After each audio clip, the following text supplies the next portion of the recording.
Hey, we're calling to order the February 9, 2024. I'm sorry, April 9, 2024. Louisiana Wildlife and Fisheries Commission meeting is now called to order. Can we have the Pledge of Allegiance, please? Pledge allegiance to the flag of the United States of America and to the republic for which it stands, one nation, under God, indivisible, with liberty and justice for all. Okay, Miss Susan, can we have a roll call? DeQuitt, Here. Gene Reynolds, Andrew Blanchard, Andy Brister, Wendell Luno, Kevin Segura, Nathan Wall. Mr. Chairman, there are 7 commissioners in attendance, so we have a quorum. Secretary Sheehan is also present. Thank you, Ms. Susan. Before I move to item number 4, I'm asked for Colonel Zecchinelli to come up and share a few words with us in regards to an agent. Thank you, Mr. Chairman. I just wanted to take a moment to express to the commission, we lost Agent Zachary Funderburk to a motorcycle accident not too long ago. And if you wouldn't mind, I would like to read a little bit of his obituary because Sure. He was an incredible young man, and I'd like to honor him with some words about him, if you don't mind. From his obituary, from a young age, Zach was a beacon of strength, curiosity, and determination, all qualities that followed him into his teenage years and adulthood. Graduating from Parkway High School in 2015 as a 2-time state wrestling champion, Zach's remarkable success on the mat secured him a scholarship to Briarcliff University in Sioux City, Iowa. After graduating in 2019, Zach enrolled in the United States Marine Corps Officer Candidate School, where he excelled and was on his way to being commissioned. Unfortunately, due to an injury during his time with the Marines, Zachary was medically discharged despite being able to meet all the physical requirements. Mark Twain once said, "The 2 most important days of your life are the day you are born and the day you find out why." Soon after, Zach found out why when he landed his dream job and true calling with the Louisiana Department of Wildlife and Fisheries as a game warden. An avid hunter, fisherman, and all-around outdoorsman, being a game warden was the perfect career for Zach. He was always telling people, "I can't believe I get to do this for a living." In his free time, Zach shared his passions and enthusiasm for life wherever he could, from coaching wrestling to catching fish to country dancing and more. He was deeply loved and cherished by all who met him, a testament to his warm, inclusive spirit that turned strangers into friends and friends into family. A fighter in every sense, Zach navigated life's victories and challenges with the heart of a warrior. And while his journey was brief, it was incredibly impactful, leaving behind a lifetime of cherished memories and a legacy of kindness, strength, laughter, and love. He was only a game warden for a very short amount of time, but after speaking to his coworkers and his captains, he made an incredible impact on all of those fellow coworkers. And if at your okay, I'd like to take a moment of silence for Zach.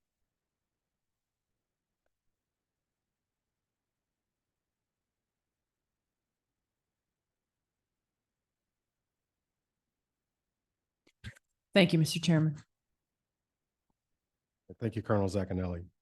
All right, next we have item number 4, approval of the April 9, 2024 agenda. Is there a motion?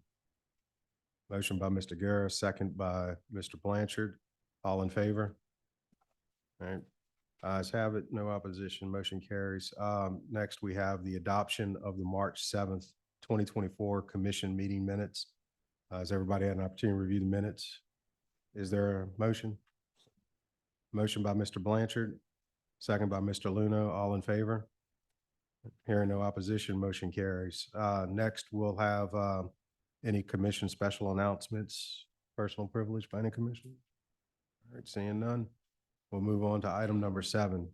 We have recognition and presentation of the 3rd annual Theophile Bourgeois Memorial Award to Agent Heather Fitzgerald, to be presented by Mr. Richard Fisher of the Louisiana Charter Boat Association's Executive Director. Welcome, Mr. Fisher. Yes, thank you, Mr. Chairman, and my goodness, my condolences to Zach's family and the enforcement division and the department. That's certainly tragic. Richard Fisher, CEO of the Louisiana Charter Boat Association. Thank you, Mr. Chairman, members of the commission, Madam Secretary, for allowing me to present this third annual award here today. So this award is named after Tophiel Bourgeois. It is the third annual Tophiel Bourgeois Memorial Award, and we present it annually to the law enforcement agent that best exemplifies the mission of wildlife and fisheries, specifically pertaining to promoting professionalism within the Louisiana Charter for Hire industry. Recipients demonstrate above and beyond performance and professionalism in the field, while also demonstrating outstanding conservation of our natural resources and promotion of Louisiana's fisheries. This award is named after our friend and colleague, charter captain and businessman, the late Tophiel Bourgeois. Tophiel built Bourgeois charters into one of the premier operations in the state of Louisiana. And for those of y'all who know him, he was quite a character too, developing into one of the most sought after television and digital media personalities that our state's ever produced. As it was aptly written in his obituary, Tophiel's work ethic was only rivaled by his humor and kindness. Anyone who crossed paths with Tophiel was forever left with a story that they were eager to share. Tophiel truly possessed the rare quality of being able to put his customers on the fish while also making them laugh with his charm and wit. And it wasn't an act. He lived his life with a boisterous cheerfulness that just translated so seamlessly into every fishing trip and every television and social media appearance. But he could be serious too when the time called for it. He helped the Louisiana Charter Boat Association as a dedicated board member achieve several policy victories, and he always staunchly advocated for the utmost professionalism within the Louisiana Charter for Hire industry. Sadly, Tophiel tragically passed away following a seaplane crash on August 18th, 2019. Both of his customers survived the ordeal, and after they credited Tophiel with giving his life to save theirs. And as saddening as it is to remember the death of our friend and colleague, the Louisiana charter sector can think of no better individual from our world who exemplified the oath to put others above self that enforcement agents live by on a daily basis in their world. So out of this great heartbreak, we are honored to present the third annual Tophiel Memorial Bourgeois Award to this year's recipient, Senior Agent Heather Fitzgerald. In 2023, Senior Agent Fitzgerald issued 11 suspected illegal charter citations, representing 17 counts of this violation. Taking into account cases that she was involved in, but didn't directly write the tickets on, she was involved in almost 60% of the state's suspected illegal charter violations in the calendar year of 2023. According to Colonel Rachel Zaccanelli, Senior Agent Fitzgerald works diligently to enforce all recreational fishing and boating safety related laws in her very busy district. She has a professional manner whenever dealing with the public and has developed a reputation for investigating charter guide violations. I can personally speak to that from what I just learned a few minutes ago. Several months ago, there was a tip of an illegal charter that was passed on to the department. And I just found out a few minutes ago that, looking back, that there was a citation that was issued within 24 hours of that tip being provided to the department. And it was Heather that took care of that citation. So I can certainly speak to that myself. So because of the excellent work by Senior Agent Fitzgerald, as well as many other agents across the state, not only are Louisiana's fishery resources better protected, but so is the integrity of the Louisiana charter fishing industry. As a thank you for her efforts, the Louisiana Charter Boat Association has made a $1,000 donation to the charity of her choice, which is the Coalition to Restore Coastal Louisiana, a nonprofit organization whose mission is to unite people in action to achieve a thriving, sustainable Louisiana coast for all of us. And we have a board member here today. Mr. Will Norman is here. So thank you, Will, for being here and representing CRCL. And without any further ado, it is with great pride that as the representative of the Louisiana Charter Boat Association, I present the third annual Tophiel Bourgeois Memorial Award to Senior Agent Heather Fitzgerald.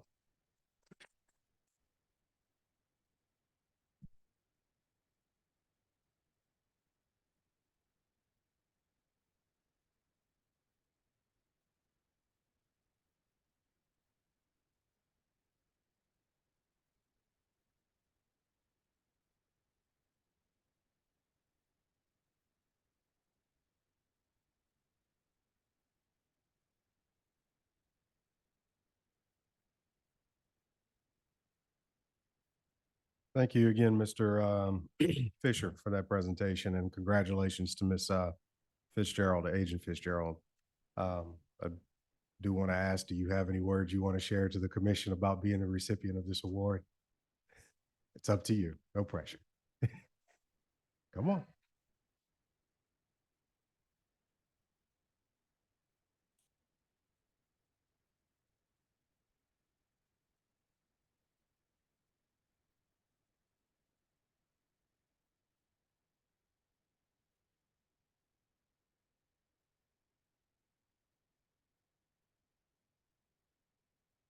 We appreciate your hard work and dedication.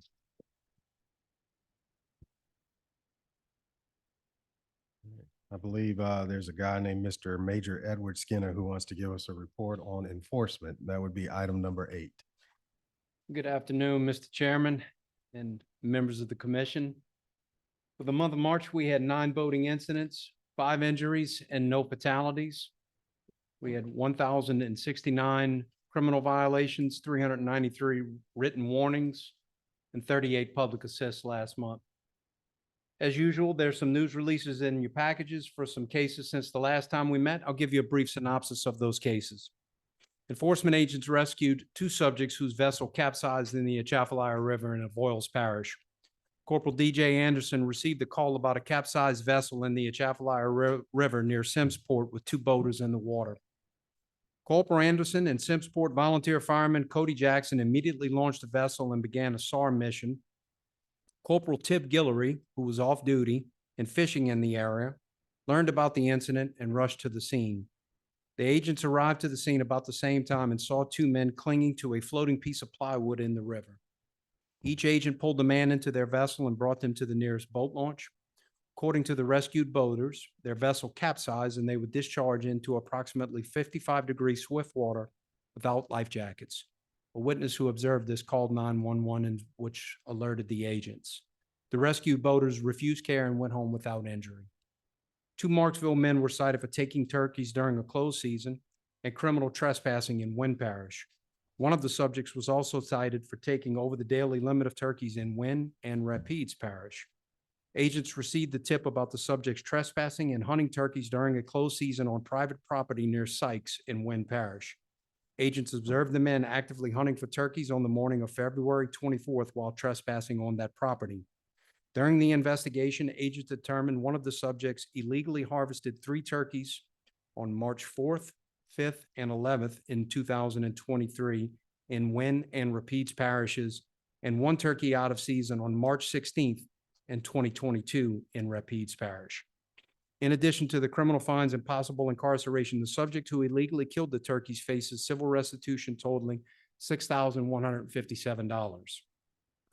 Enforcement agents cited 3 oyster fishermen in Terrebonne Parish for taking oysters from a polluted area, taking oysters during illegal hours, and violating logbook requirements. The captain of the oyster vessel was arrested in connection to the investigation. Agents were on patrol in 4 League Bay when they observed a vessel actively harvesting oysters before legal hours and in an unapproved area. Agents found the fishermen in possession of 50 sacks of oysters and an improperly completed logbook. In addition to the criminal fines and possible incarceration, the fishermen could have their oyster harvester license revoked for up to 1 year, sentenced to perform 40 hours of community service, only be allowed to harvest oysters from a vessel that is equipped with a vessel monitoring device for up to 1 year, and forfeiture of anything seized in connection with the investigation. This concludes the report, sir. Thank you, Mr. Skinner. Any questions for Mr. Major Skinner? Thank you. Next, we'll move to item number 9, receive public comments on the notice of intent for rule changes establishing season dates and associated rules and regulations for the 24-26 hunting seasons, presented by Mr. Tommy Tuma. Good afternoon, Mr. Chair, members of the commission. Delighted to be here today. I hope everybody had a good Easter. But with that, we'll get started. I'm here to present the summary of public comments for the conditionally approved potpourri amendments and the hunting season notice of intent. So last month, just going to kind of recapitulate this, we passed 7 amendments. Deer Area 2, we moved the season start for primitive firearms back a week, and associated modern farms. Also, the deer dog tracking language, the high water benchmark closure for deer area 1, that should be deer area 1, not deer area 2. I'm sorry. I think Ms. Susan made a mistake when she was editing my document. The WMA firearm carry and use turkey Jake rule, we'll call that regulation, the depredation order, language removal, and the migratory waterfowl dates. And so I put migratory waterfowl dates because we changed the waterfowl seasons, which changed the geese seasons, which change, the second segment of rails, gallinule, all those things. So just migratory waterfowl. I guess I should have put migratory bird dates to be clear. So since the March 7th commission meeting on these potpourri amendments, we have received some public comment. And these comments have been received by email or phone. Area 2 deer season amendment was the one that was the most interested. So 5 in support, 32 opposed. The deer dog tracking amendment, 1 person opposed. He thought it should be like the WMA rules. That was the deer dog tracking that was on private lands.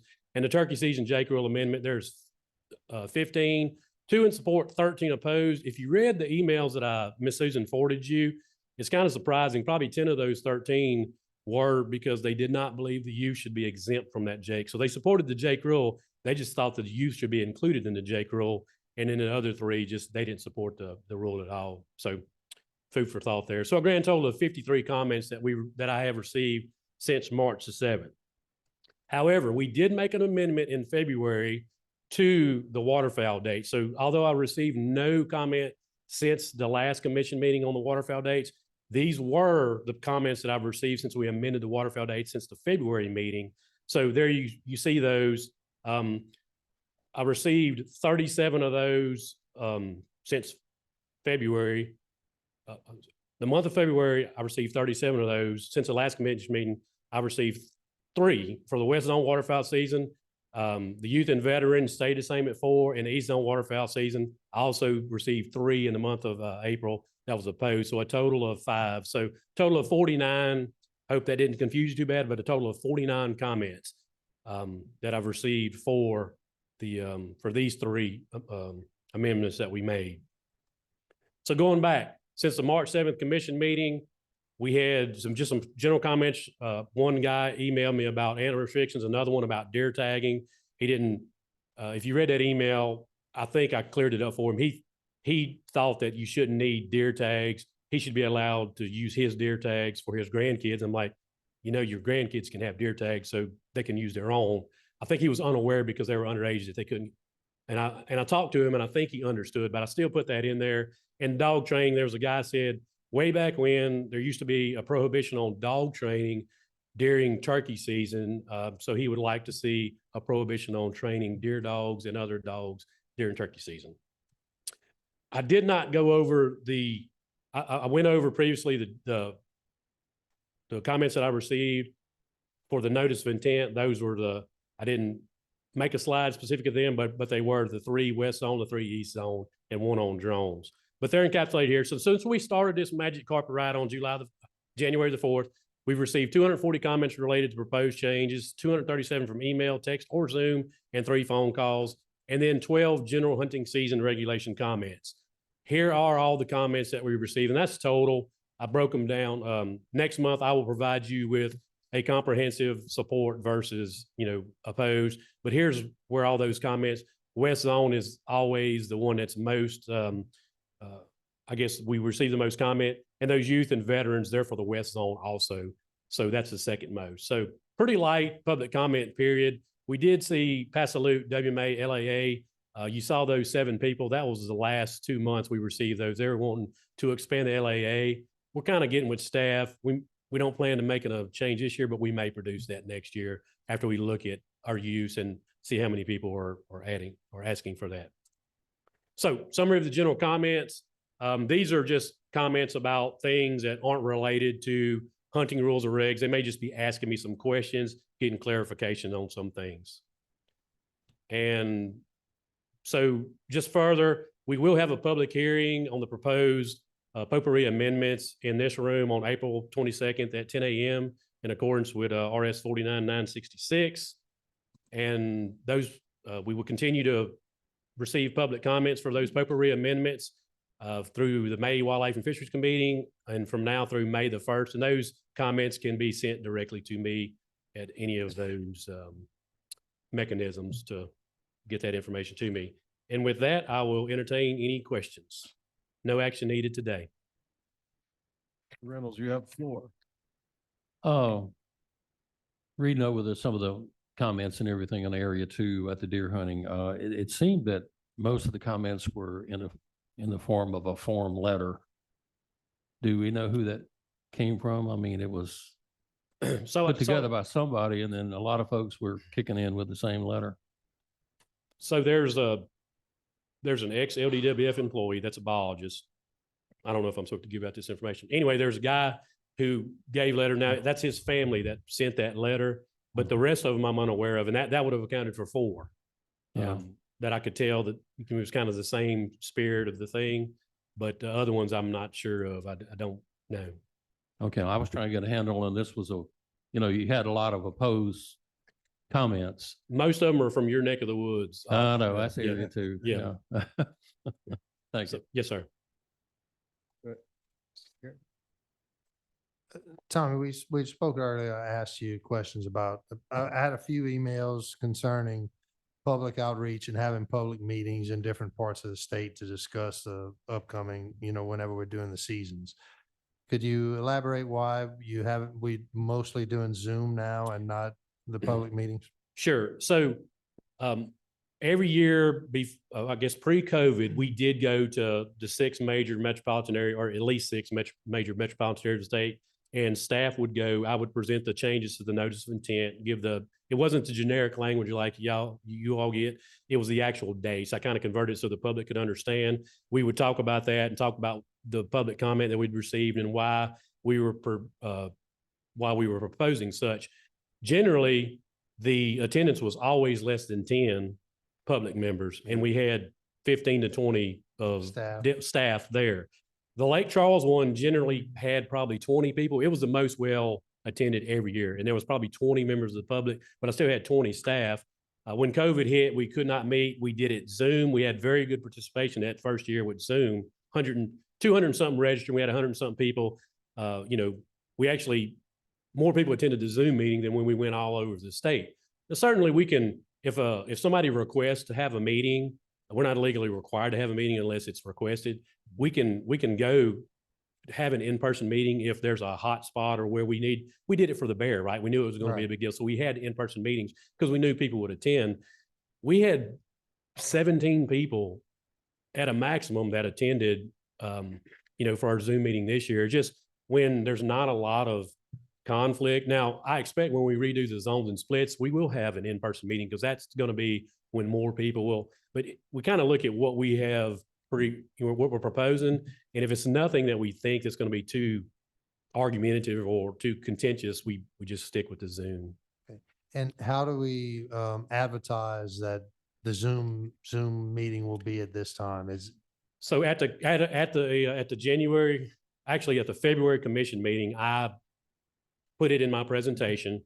We put a press release out at least 2, but maybe 3 times before that Zoom meeting, right? And that Zoom meeting occurs somewhere around the last week of February, first week of March, just like we would have done in the past when we had our public meeting. So it's in that same time frame. Another thing is just we try to have those meetings, and I try to make every one of them. So I'm on the road for 6 nights in a row, giving the same presentation, just so everybody's consistent.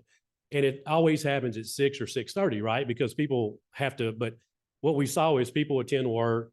They have a hard time making the meetings. Right. So that's why we had the Zoom meeting on Saturday this year. So, and it was the worst attended that we've had. So it's just, I wish people participated more in this process, but it just hasn't come to fruition since. Okay. And it's actually went down and I don't know why, but the number of people that are communicating with me and that are attending our Zoom and just the number of correspondence we get every year, maybe that's because y'all are doing a good job and everybody's happy about what we're presenting. I don't know. Well, not on some emails. This show a little different. But thank you very much for that. Yes, sir. That information. I know it was a Thank you. long answer. I'm sorry for taking up too much of your time. No problem. Any other questions? Just one follow-up to Mr. Segura's. On the day that you're hosting the Zoom meeting for these, is it also available on the department's website to find the link? Yes, sir. Okay. Yes, sir. Absolutely. Thank you. All right, having no more commissioner comments? All right, we're gonna move to item number 10, which is receive public comments, consider amendments and final approval of the notice of intent establishing regulations for the 2024 Louisiana black bear hunting season. I believe we have Mr. John Hanks of the Large Carnivore Program Manager that will give us a presentation.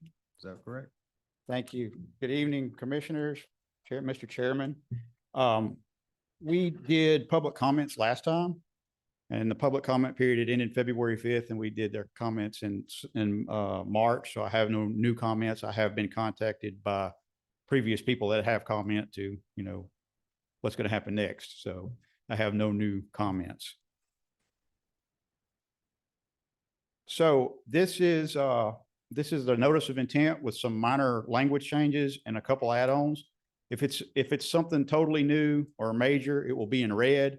If it's just a minor language change, like a cub is 75 pounds or less, or equal to or less than 75 pounds, it won't be in red, but we'll just go through the NOI. So bear hunting in 2024, hunting is only allowed in Bear Area 4. Bear Area 4 is up there in the northeast part of the state. Orange, number 4, it's Madison, Tensas, East Carroll, West Carroll, about half of Franklin, half of Richland, and a little bit of Catahoula.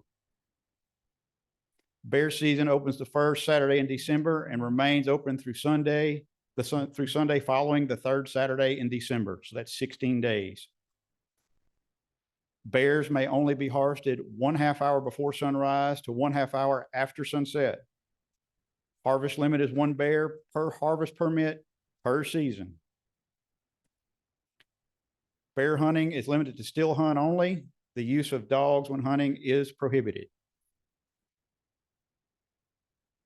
Harvest of cubs and females with cubs is prohibited. A cub is defined as any bear 70 pounds or less. Previously, I believe that said equal to or less than 75 pounds. So it's a minor change just to clean up the language. Bear hunting is restricted to bona fide resident hunters who are properly licensed, hunter safety certified, and possess a valid bear hunting permit issued by the department. The number of bear harvest permits issued will be determined based on bear area specific population estimates and vital rate data acquired at regular intervals. The number of bear harvest permits issued at any given time during the season shall not allow the harvest to exceed the number of bears of either sex in any bear area that would compromise the long-term sustainability of the bear population. So that did say male or females in the previous NOI. So the language again is just cleaned up. Harvest of bears without a harvest permit is prohibited.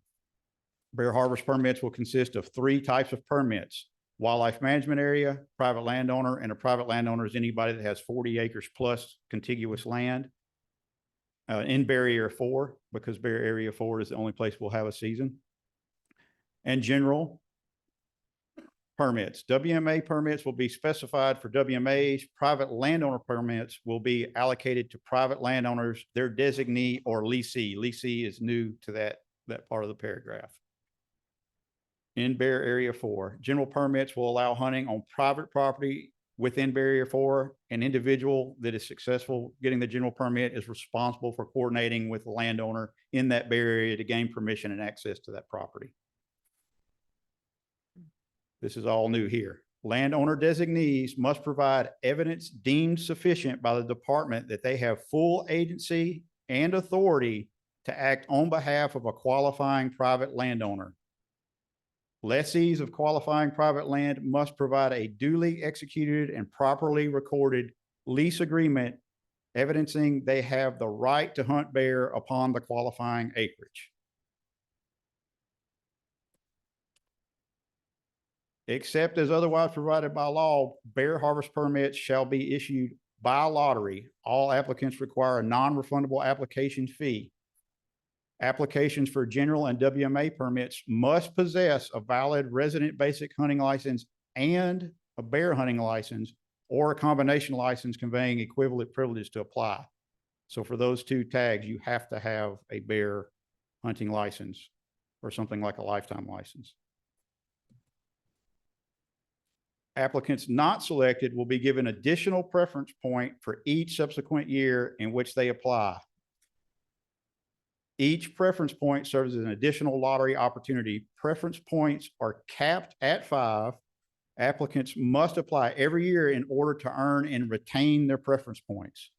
Failure to apply in any given year will result in the forfeiture of previously acquired points for any subsequent application. Successful lottery applicants are not allowed to apply for another bear permit for 2 years. So if you get a bear permit, you're out for 2 years, can't even apply. All that red is been added to clarify. Transferability of bear permits. Only the private landowner permits are transferable. Transferees must be bona fide Louisiana residents who are properly licensed and hunter safety certified. In the original NOI, it had Louisiana resident age 18 and over. We struck that out in the very first meeting we had about this back in November. So that's just to remind you that that's gone. Permits being transferred must be arranged prior to mandatory training session. A permit may only be transferred one time, and the department shall be notified once a permit has been transferred and provided with the transferee's name, address, phone number, and personal information. Bear hunting training. All successful applicants or transferees will be required to attend a department hunter training course prior to hunting. People that don't attend the department bear hunting training course will be prohibited from hunting. Successful youth applicants must attend bear training with a properly licensed adult. That adult that attends with them is responsible for supervising the youth during the hunt, and they must be within arm's reach of the youth or within the same stand or blind as the youth. A bear tag will be issued to harvest permit holders upon completing the training course. So that last sentence, that's when they'll get their tag, when they go through the course and finish it. Baiting and scent attractants. Baiting is allowed 2 weeks prior to the season to the day the season closes. Hunting over raw or processed bait and the use of scent lure is allowed. No person shall use raw sweet potatoes or chocolate as bait or scent. The use of salt, grain, other feed that could serve as an attractant to deer is prohibited in our CWD control areas. The department shall provide a list of approved baits to each successful applicant in their bear hunter training course. So this bear area 4 is where our CWD control area is. And while you might be able to use corn and East Carroll to bait a bear, you would not be allowed to in Tensall Parish. And that's what that whole last couple of sentences is about. This is what we had previously that we struck out. We had unprocessed bait is defined as any raw product legal for hunting bears. And then we specified what processed bait you could use. Well, in the last sentence of the previous slide, the department shall provide. We will just do that based on, where you're hunting at, where the tag's drawn, because it's going to be different for East Carroll than it would be Tensall Parish. Harvested bears must be tagged immediately upon harvest and prior to being moved from the site of harvest. All successful bear hunters must immediately contact their designated department biologist. That information will be on their permit and given to them at their training course. They have to report their kill and schedule a biological data and sample collection. This is the Hunter Orange and Blaze Pink. It's the same as the deer because this season will be going on during the Area 1 deer season and that bear BMA. Harvested bears may be field dressed, but all other portions of the bear shall be removed from the hunting grounds.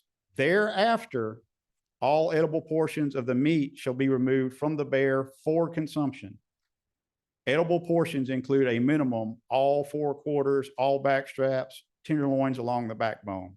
That just kind of specifies more what you have to do with the bear when you harvest it. You can't just cut meat out and leave it there. You have to remove the entire bear. Also, pneumatic pre-charged pneumatic weapons have been added as means of take in the bottom part down there. I won't get into that. You can read it if you want to know the exact diameter and grains. This is just more about our archery and our rifle means of take, which we've been over before. This is our bear management areas again. So area 4 is what we're talking about. And that does include the CWD control zone, Madison, Tensall, and part of Franklin. And with that, I will open up to any questions that you might have.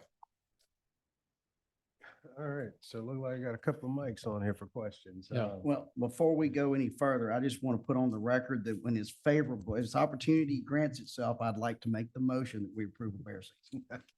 I understand. We will come to you, Mr. Brister, when that time is appropriate. All right, Mr. Reynolds. Point of explanation. When we decided who would be eligible for the lottery, and I noticed that landowners they were the primary ones.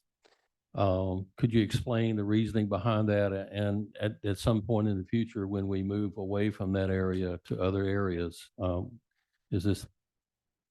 we able to adjust who gets the lottery chances, for like the general public, whatever? Could you talk about that a little bit? Yes, sir. So in Bear Area 4, that is our oldest, densest bear population. And it's a lot of agriculture, a lot of big landowners, some small landowners. Bear Area 4's tag allotment would be different than what Bear Area 5's tag allotment would be. There are certainly landowners in Bear Area 5, but there's also a lot of company land, maybe a little less ag, a lot more pine ground. So it may have only 5 tags, but they may be 3 general and a WMA and 1 landowner. So it's just based on that particular Bear Area, that population, what are the demographics culturally in that population? And again, this is our first one, so we may have to adjust it in a year or two to see how things work out. But that's just traditionally where we've always had bears. That's where we got bears to move them from. That's our like I said, our biggest and our oldest bear density. And there's some big major landowners in that area that may not be in other bear areas. So you feel like in time, the general public will have a chance at the lottery over a period of time? Certainly, there's a couple of tags available for that now, but in another area, it may be more general public than landowners, depending on which area we're talking about and how we see this develop. Welcome. Commissioners with comments or questions before I move to the public comment cards? I would just say, I'm not going to move for an amendment today, but in the future, I just want to make sure that we have the ability to add that out-of-state landowners could actually take a bear in sometime in the future, but not this year. I don't want to offer that as an amendment this year, but I will say, I am favorable of that, and especially in the future. Yes, sir. We have no problem with that. By way of the actual NOI, I did have one thing I wanted to point out to the commission. I'm not sure that this would necessarily result in the whole process being started anew, but where you have the $25 licensing for the WMA permit, I believe, wanted to see that change to a fee as opposed to a license. Would this result in the NOI having to be redistributed for comment? I mean, the money stays the same. I think just the shift in the terminology. The WMA? I'm sorry, maybe one of the WMA We're fees. talking the bear harvest Yes. one- license? Yes. I believe.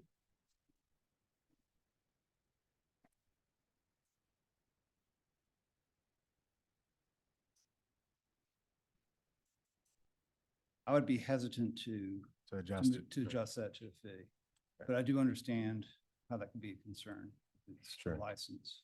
Right. I just want to make sure that we got the correct term there. Short of Give me that, 1 second. what's that?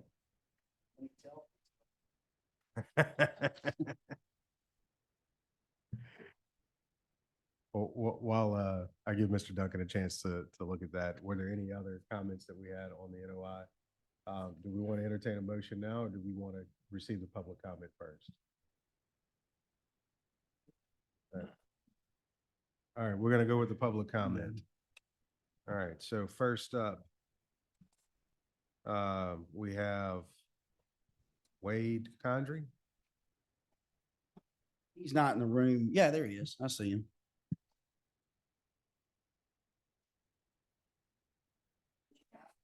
Point of just information, Mr. Chairman, excuse me. It would not require a restart to change it from license to fee. Okay, So that could be done. appreciate it. Thank you.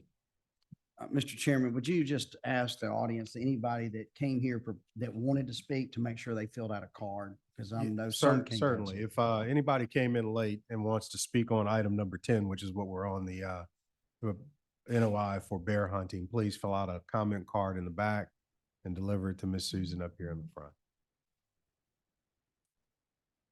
All right, Mr.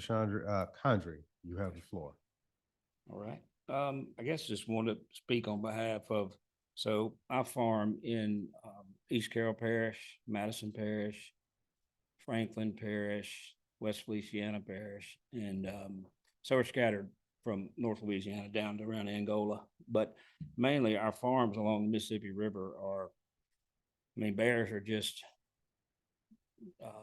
I mean, a nuisance. It's hard to describe. I mean, we've lost thousands of gallons of fuel. We've had to go and replumb all our power units to where they, you know, can't break the rubber fuel lines off of them anymore. I guess it's a way to get flies and bugs off of them, from what I guess. But the main thing is, you know, when we leave the farm at 7 p.m. and they bite a hole in the pipe, and you lose that 12 hours of water before you get there the next day.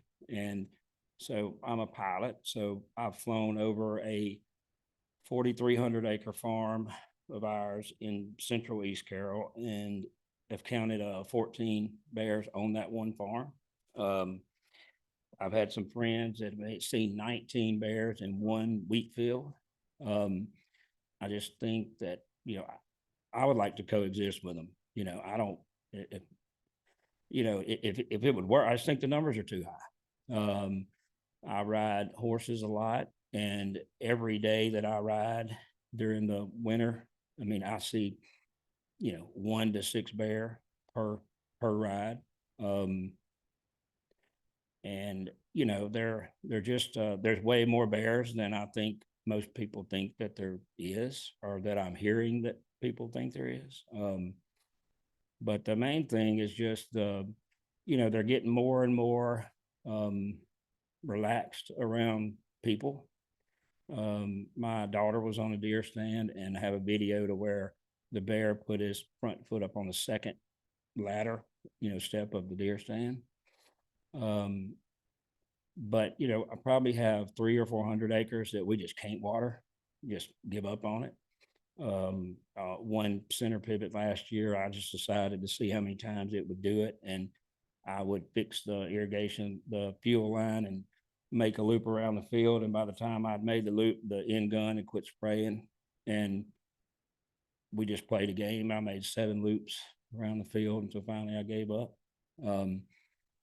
So, you know, it's, you know, I mean, I think there's too many, you know, and it's a huge thing to our farming operation, especially at irrigation time. When you can ride and see way more bear than you do deer, you know, I think it's something that needs to be addressed. I don't think that people know quite what we go through up there, statewide, really, but, you know, really along the river parishes for the main part.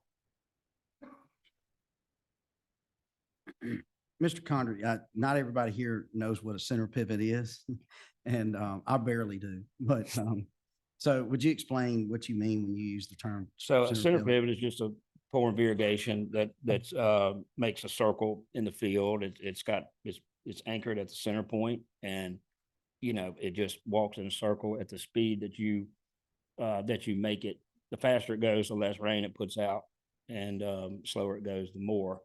So it's hard for the bear. Only thing they can do to you there is the diesel lines, which we fixed all that. But the poly pipe is the main problem. We lay 750 rolls of 1/4 mile long plastic pipe, 15-inch in diameter. And that seems to, I mean, you know, I know it's, maybe they're thirsty. I think they're just curious more than anything. But we, you know, when they bite a hole in that pipe, I mean, we used to go around every day and we were checking our wells to see if the engines were running. Well, now we're checking them to see if the bear have bit a hole in the pipe. So just say, for instance, on a 12-hour period, we want to water 250 rows of corn or beans or cotton or whatever. And if they bite this pipe 30 feet from the well, which seems like where they bite it the most, because I think they're looking for the diesel and the water. And if they bite that right after you leave, you have 12 hours of watering 20 rows instead of 300. And what that does, water runs down to the end of the field, backs up into your rows, and then with the 100-degree weather, if the crop is not completely lapped or touch it in the middles where the sun can get down and heat the water, then it scalds the crop. And you have huge water loss. I mean, huge yield loss. So, I mean, we're wasting, I don't know how many thousands of gallons of water every time this happens. And it happens, 1 to 5 times per day just on my operation. It's and when you have to fix this pipe, you're in a scenario where 1,800 to 2,500 gallons a minute of water has been pouring out, and you're trying to fix it. It takes at least 4 people, it takes 3 for sure, to splice this pipe back together. It's not only the labor part, but it's the getting, as the hotter the summer gets, and when you get behind with these irrigation wells, a lot of times you can't catch up unless you get a rain. If you get a good rain, you catch back up. But if you ever start out behind, you stay behind, and which equates to huge yield loss. So I have 2 people ride around all day, every day, checking for bear, eating the pipe or, doing what they do. It's a major expense to us. I know of 2,500 gallons of fuel. We had laid we laid like 80 rolls of pipe and filled up 8 motors, and 5 of those motors, this is before we had swapped our plumbing over to galvanized pipe, but they had drained 5 of those 500-gallon tanks of diesel. And of the 70 rolls of poly pipe, it rained about 3 weeks the day we laid all that pipe, so we didn't need it for about 3 weeks. And by the time we got back to it, we had to put some water in it to keep in case a storm came, the wind would blow the pipe away. So you have to have some water in it to weight it down. And when we came back, 63 of those rolls had to be laid again. So we laid another roll at $430 per roll on top of that pipe because of holes they'd, bitten in the pipe. And then I personally had filled up all the motors, so I know they were full, and we lost 2,500 gallons of fuel.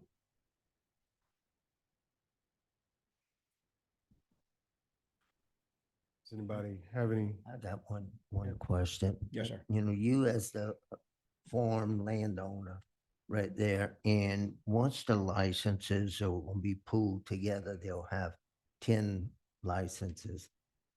Obviously, your chances of getting a license to shoot a bear that's on your property is, gonna be slight. Yes, sir. Are the landowners prepared to lease certain properties out to the owners, whoever gets the license in a lottery, right there? Have y'all worked that out yet? What y'all gonna charge, or what you gonna charge someone, or whatever? Because, you're saying you got 4,000 acres. If you choose not to lease it to someone, or, whoever gets this lotto number, then it's not gonna correct your problem. Yes, sir. Well, I farmed 24,000 total. Oh, okay. It's But more this, than I what was you- making reference to how many was on this one farm at Okay, one time with my eyes looking from the airplane. So it was not the same bear at any point, so, I'm open to whatever. I mean, you can tell whoever gets the 10 tickets to call me. They can fill every tag on one farm. I mean, I can take you right now and show you 8 bear for sure. Cause I never go down this gravel road that these certain roads. So, I guess, I don't know. me trying to make money off of this, it might be supplemental income, as rough as farming looks, but I just assume these nuisance bear that have picked up on this biting the pipe. And I do think it's specific bear. I do not believe that every bear is doing this. I don't. I know of one in particular that's been there. I've been on that farm for 16 years, and it seemed like the University of Tennessee used to come around and check the collars back before the GPS chips, and they would, I know this one bear, there's 300 acres that I can't irrigate to this day because of just him. And I talked to the state nuisance guy one time, and I said, why don't y'all move, relocate him? And he said, well, he'd do it to somebody else. And I said, it's somebody else's turn. I'm tired of dealing with him. I don't want to do something illegal. I've contacted the state enough times that if I was going to go the illegal route, I've raised too much awareness from my end. So that's not the route I want to go. But I guess when Andy and I were talking, when I heard the 1,200 bears in the state, I haven't counted, but I think there's 1,200 in Southern East Carroll and Madison Parish or more just there. But, to answer your question, I haven't thought about landowner tags, what I would charge. No, sir, I haven't. Any other questions or comments for Mr. Condrey? Thank you very much for your public Yes, sir. comments. Thank you. Next, I have a John Mabry. Before he starts, let me just, if you look in area 4, it's hard to see, but the top right one is East Carroll. One next to it is West Carroll. Then you come down the river, Madison and Tensall, part of Franklin and Richland. That's basically the river boundary parishes on the northeast part. And Mr. Condrey was referring to where that East Carroll Madison line up there is what he's referring to. Before you begin, Mr. Mabry, you wrote some extensive comments on the back of the car. Oh, that's additional to what I have to share with All you. right, just wanted to make sure I know. So Ms. Susan will Right. know how Thank to you very record much. it. Thank you, Mr. Chairman and members of the commission. Thank you very much for the opportunity to speak to you this afternoon. I'm a third generation member of an extended family which owns property in Tensall Parish, where my family has farmed since the 1940s. And we consider the stewardship of this family property to be a sacred trust and duty. My family believes that the earth is the Lord's and the fullness thereof. And therefore, we are committed to the best management practices for good stewardship in every aspect of our family farming operation. And as a result, our family members who are actively, 100% family members, actively farming our property have received numerous awards, including the National Award for Environmental Sustainability, EPA's Environmental Excellence Award, and the Soil and Water Conservation's Award for Environmental and Conservation Excellence. And it is in that light that I'm here today to speak in favor of a black bear season. From the very inception of the Louisiana Black Bear Restoration Program, my farming family has been extremely supportive of, and we have happily cooperated with the efforts of this program, which has been incredibly successful, and the department is to be highly congratulated. But now we need your help and your support and your cooperation in dealing with the bears and the unintended and unforeseen negative consequences which have arisen due to the population density on our property. As a matter of stewardship, we need a black bear season for the sake of biodiversity, economic diversity, and cultural diversity. Biodiversity. Bear predation on whitetail fawns is documented. And to those who are emotionally and sentimentally attached to the black bear, I would simply say it is a fact of nature that Teddy kills Bambi. And too many Teddies kill too many Bambis. over the last 10 years, we have seen a precipitous decline in the white-tailed deer population on our property with a corresponding exponential incline in the bear population. For the hunting season of 2015-16, we harvested a total of 114 deer, bucks and does, documented in our DMAP program, 114. In 2022-23, we harvested a total of 31 deer. Last year, we managed to bump it up to 40, but that's down from 114 8 years ago. How do you explain that kind of natural disaster? An overpopulation of an invasive predatory omnivore. There's no other explanation. And on the subject of biodiversity, we could talk about the wild turkey, which now are few and far between. And I fully understand, I realize, I acknowledge there are multiple factors affecting the wild turkey population, but our property does not flood. And anecdotally, you know, our hunters, what have we seen over the last 10 years? Exponential increase in the number of bears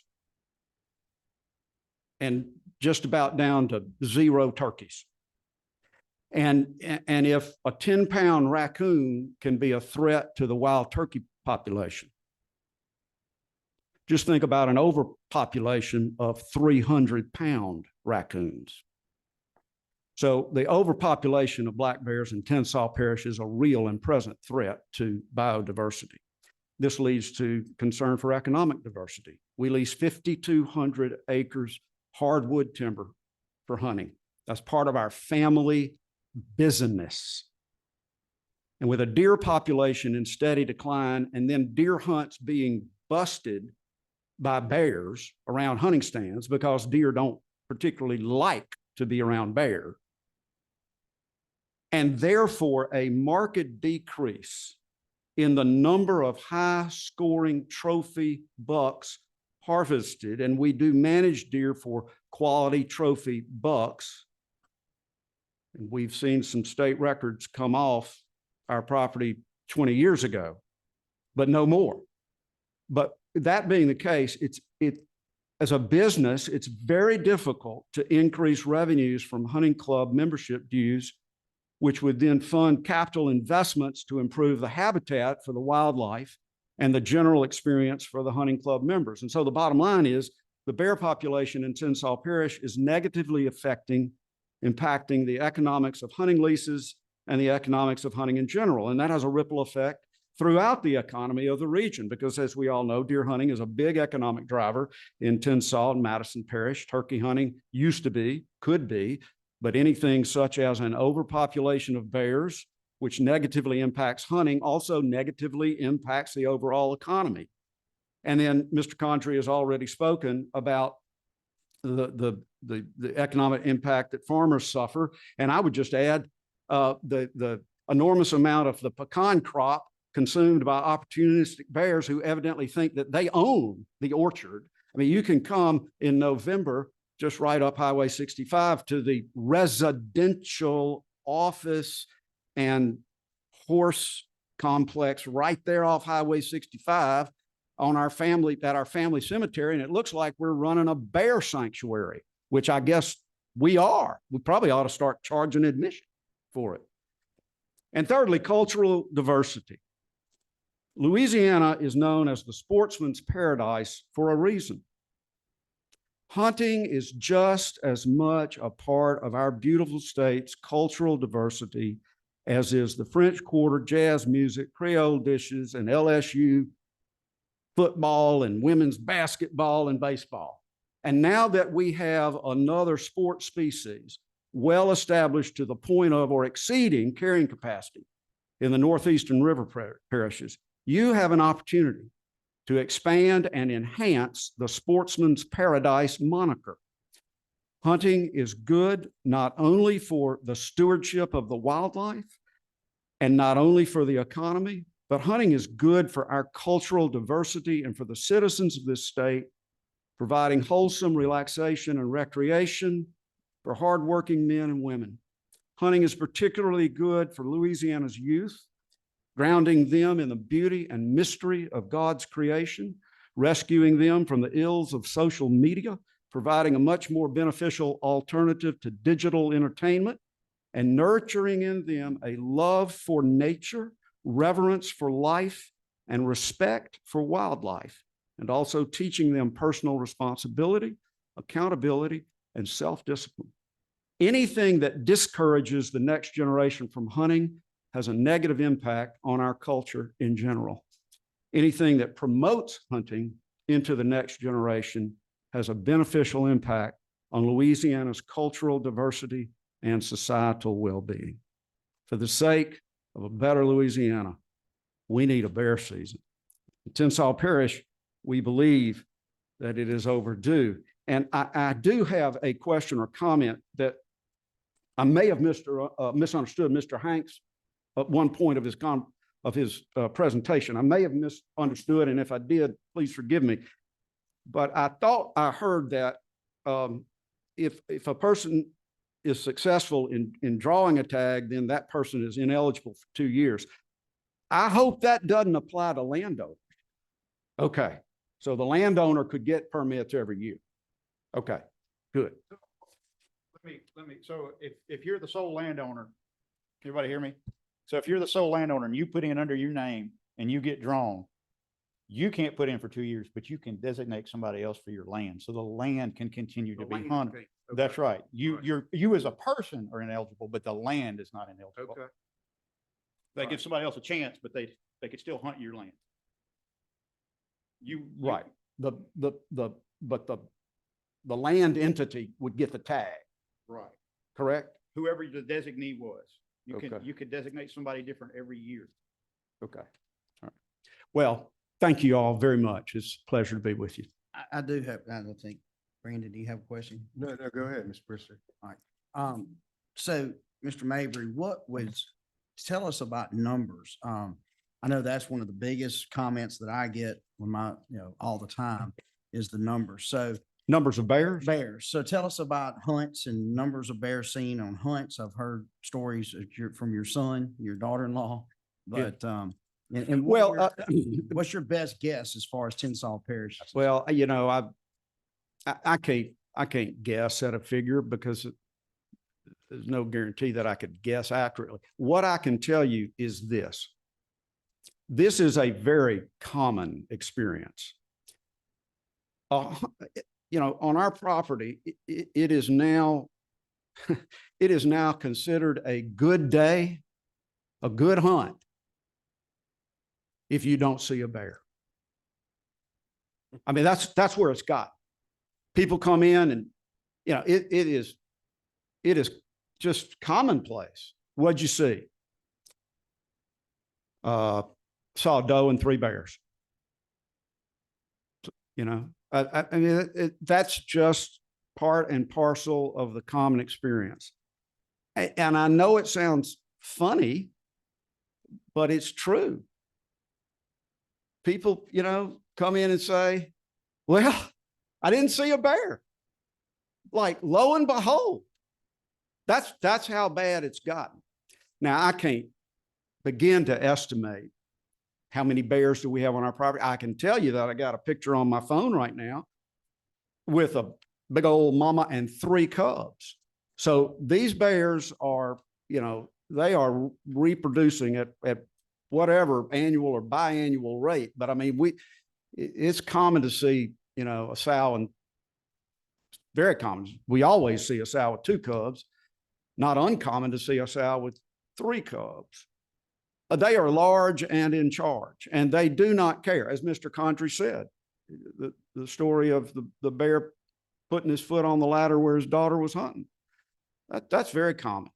4-wheelers being, you park on the side of the woods road and you get back and your seat's torn off of your 4-wheeler. I mean, it's not uncommon. My wife, who is present today, has climbed up in her deer stand and seen the seat cushion ripped to shreds. you know, we're talking a 16-foot ladder. So I wouldn't venture a guess on the number of bears, but they are everywhere. And you don't have to you don't have to look for them. They'll find you. That's the best way I know how to say it.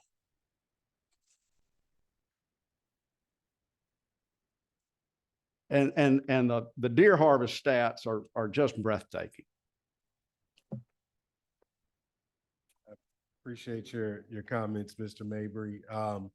Just so the rest of, I'm sorry, you got a question? Yeah, sure. Kind of going off Mr. Mabry's comments, John, this is more directed for you.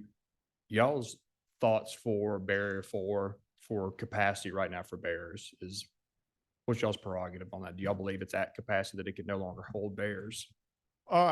We have excess bears there. That's why it's the first one to open. Now, you know, you can talk about carrying capacity, but there's land carrying capacity and cultural carrying capacity. So people live there too. And it's a very rural area, but they still deal with bears every day.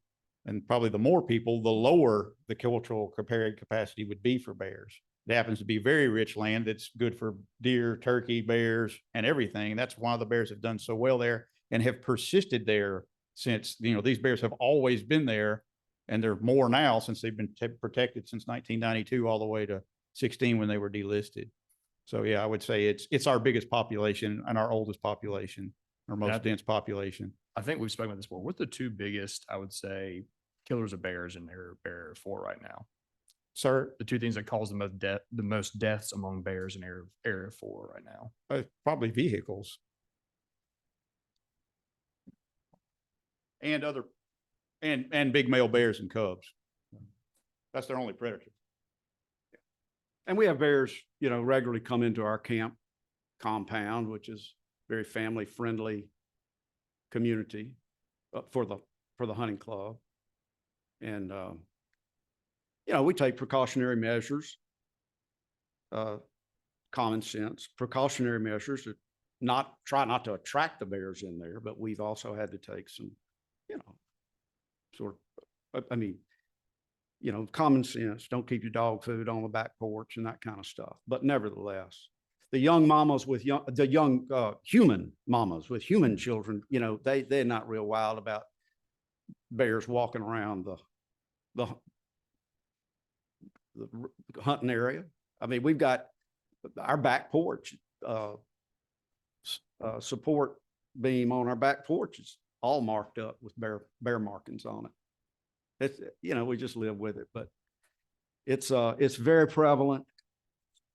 I just conclude that really and truly, I speak for a lot of people when I say it has gotten to be an unbearable situation. Thank you. Mr. Mabry, hold on one second. I got one more question. I guess it could be for Mr. Tom Hanks also.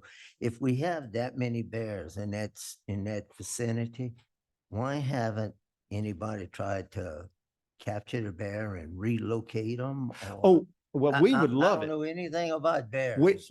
I'm just asking the question. question. That's one of my comments on the back of the card.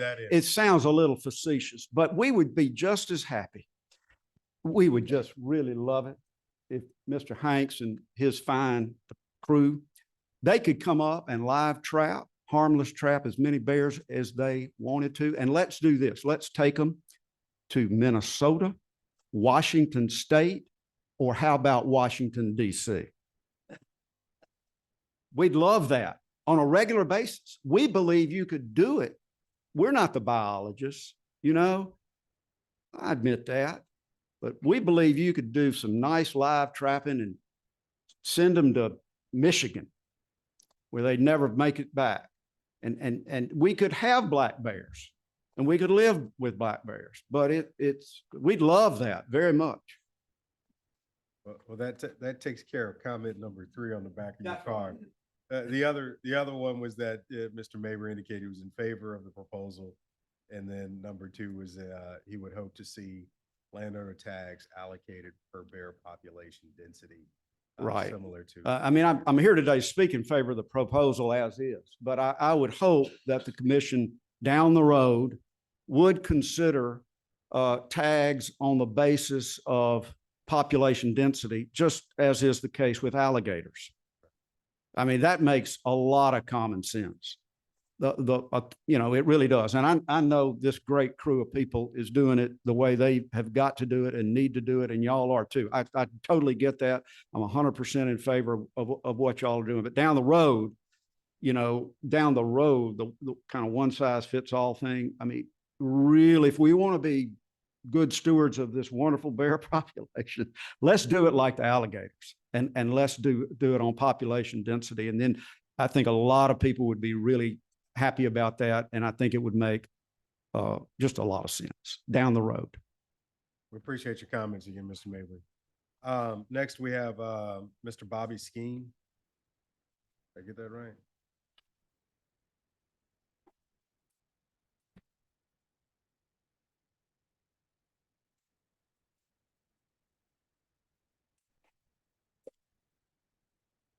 You got two other gentlemen with you. You guys wanting to speak as well?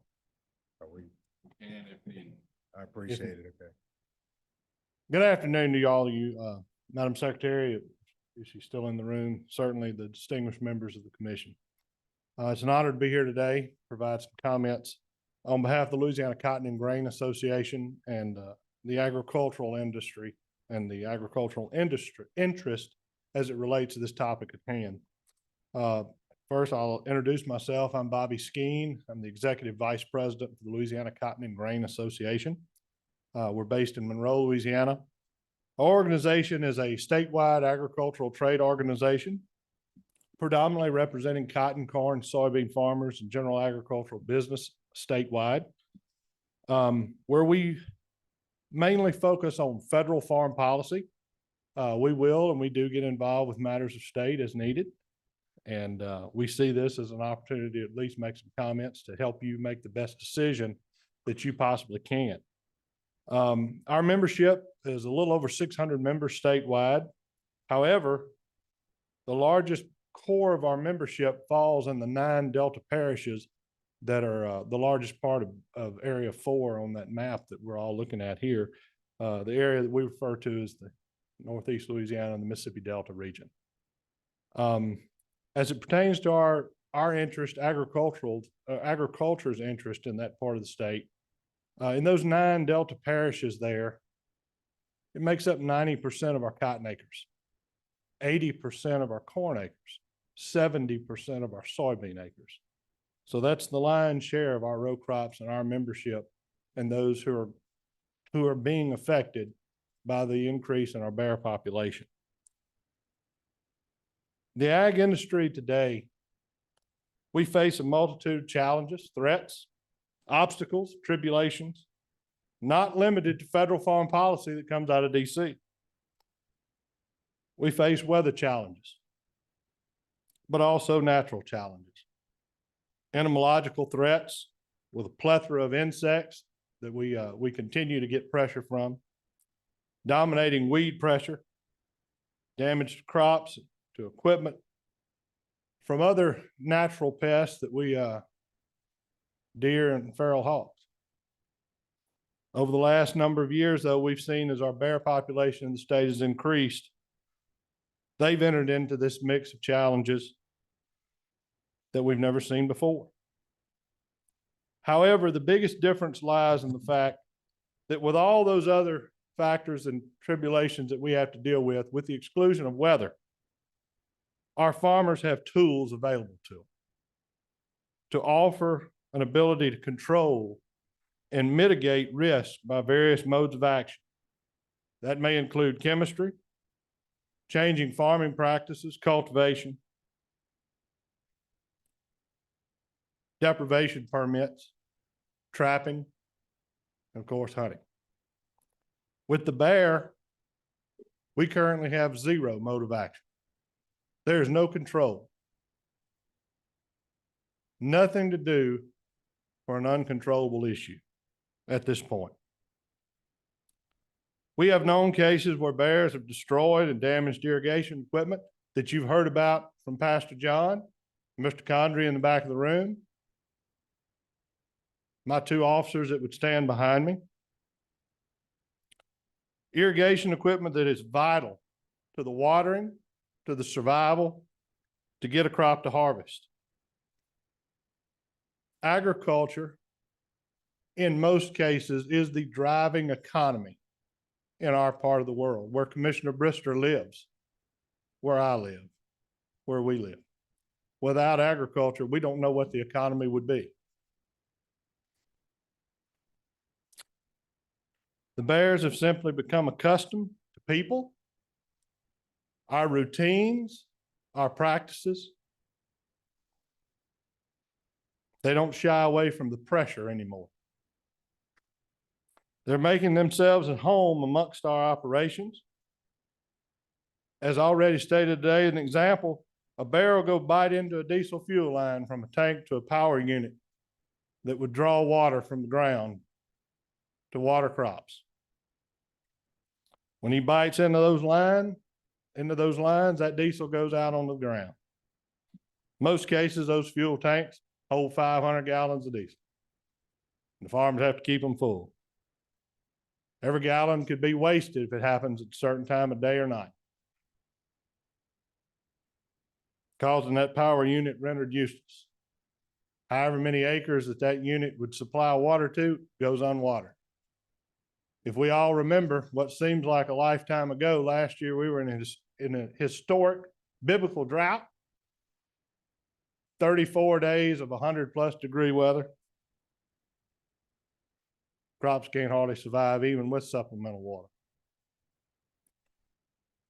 The bear has learned that it can roll around in the diesel that it puts out on the ground. And it keeps the bugs, insects, it repels them off of him. Where it's a benefit for the bear, it becomes a financial detriment to the farmer or the landowner because it's left up to him or her to pay for the repairs, to suffer the loss, to deal with the proper cleanup that we often don't think about. This also impacts our crops in a manner that the bear will go up to a round module of cotton. We've seen our cotton modules in the field as we travel throughout the state. The sows have found out they can bore a hole in the side of that cotton module and bring her and her cubs and make a pretty nice bed. They'll tear into a large grain pod or large long bags that we store corn and soybeans in until we transport them to a grain facility. They found that's a lunchbox. Tearing it up, exposing that grain to the elements, water, wind. They found that the polyroll tubing that you've heard about today that we use to irrigate, that's a good place to go find cool, clean water. But it results in the waste of water that affects the farmer's bottom line. These are all unforeseen, unexpected, and unplanned overhead costs. In the condition of today's low, very volatile commodity markets as it pertains to agriculture, these costs that could be incurred may very well mean the difference between breaking even and just a flat loss.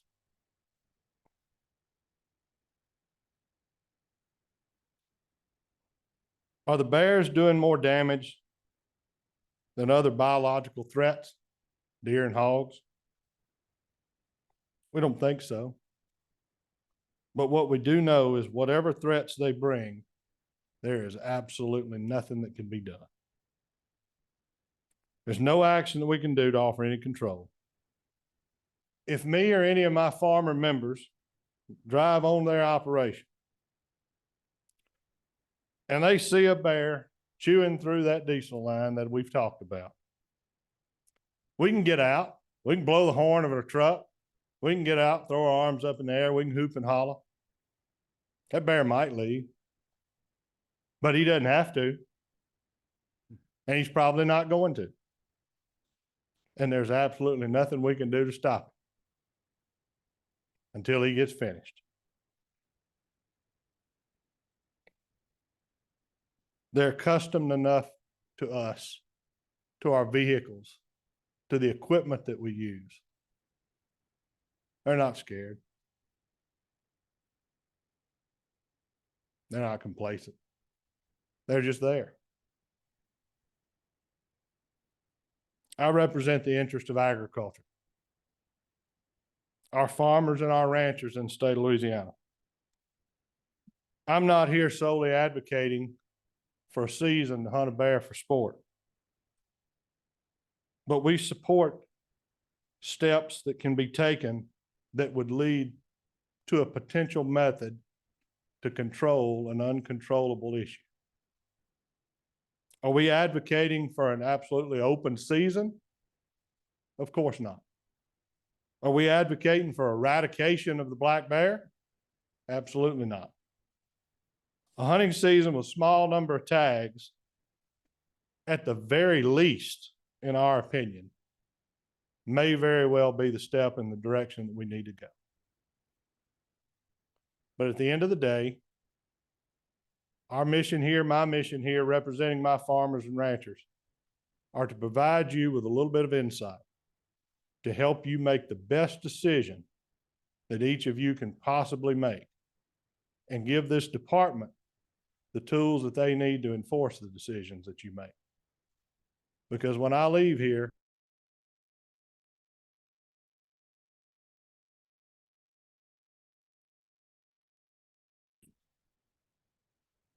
with that, I certainly appreciate your time, the opportunity to be here. It's certainly an honor and a privilege. Again, Madam Secretary, thank you. Thank you for being here, what you do, your service to the state, and to all the folks in the Enforcement Division. Your job is certainly thankless, but we thank you for it. Are there any commissioner comments or questions for Mr. King? Go ahead. Mr. Skeen, thank you for coming up here or down here. We're down here now, aren't we? Sure.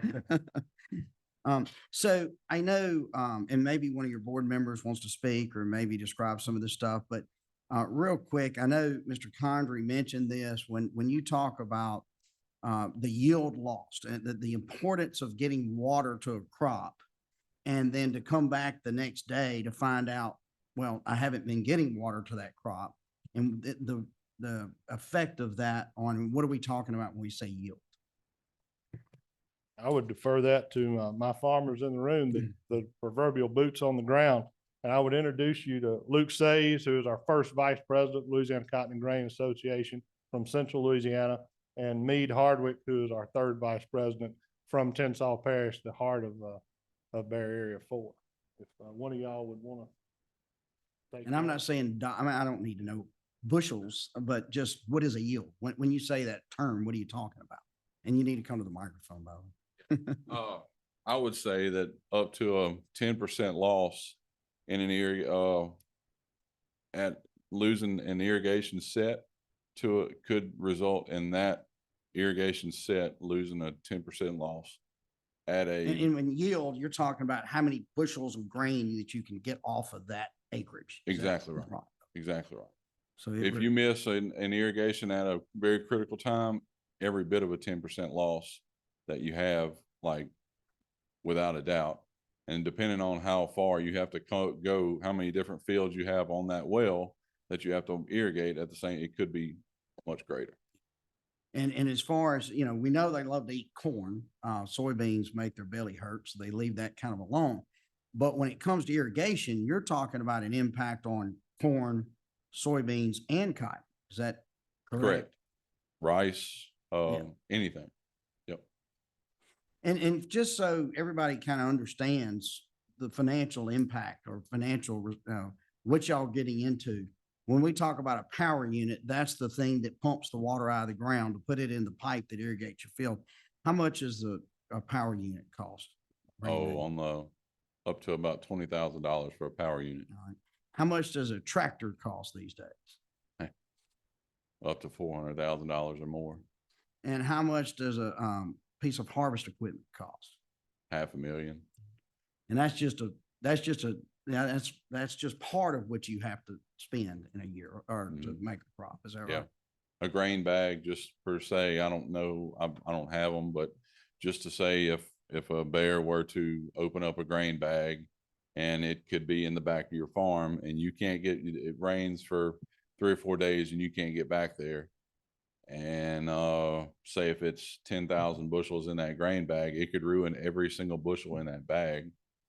And at, right now, $5 a bushel, you can do the math on how much of a, and that's not necessarily the farmer. I mean, that's the farmer and the landowner. A lot of this land is leased, and that's the landowner's share of that loss as well. And when you say grain bag, it's when you harvest, say, corn, there is a plastic type bag that you can put that in, leave it on the ground, and come back to it later to get it to the grain elevator. Is that correct? So if you can't use grain bags because of the bears, then your alternative is what? Is grain tanks. And those are for most people at this point in time with economic impacts that have happened and steel prices going up, they're almost out of the grasp of reach for most farmers. Especially a tenant. Yeah, correct. Thank you. Yep. Mr. Chairman, Yes, sir. in sitting in a lot of commission meetings, even when I wasn't up here, I think it's been presented as well-spoken and respectful as I've seen in a meeting. I farmed most of my life row crop. When I grew up, there wasn't no deer. I grew up, there wasn't no turkeys where I was at. Not once growing up as a young kid did I have to deal with the deer eating young vegetable plants. Strawberries, any vegetable you dug up, we raised hundreds of acres of it. Didn't have to worry about seeds for turkeys. As I got in the 20s and 30s, next thing you know, there was a deer population. It changed the way cattle was getting in. We sold the cattle. So we can't sell the deer, can't sell the turkeys, can't sell the bears. I appreciate the support of the commission of each person that spoke to represent a season. In every one of them pumps that I personally own and pump, you put a cage around that pump, bear can't get to that cage to that pump again. You can change your irrigation because you have to change your practices due to the environment that you're in. The environment's not going to change. We could take that from 4 bears, we could take it from 20 bears and kill 100 bears. You'd be happier. But your problem wouldn't go away. Your problem ain't going away. No matter what we do within the season, we're here to manage the species. You're there to manage your crops. You can give us information of the cost. I farm. It costs a lot of money to farm.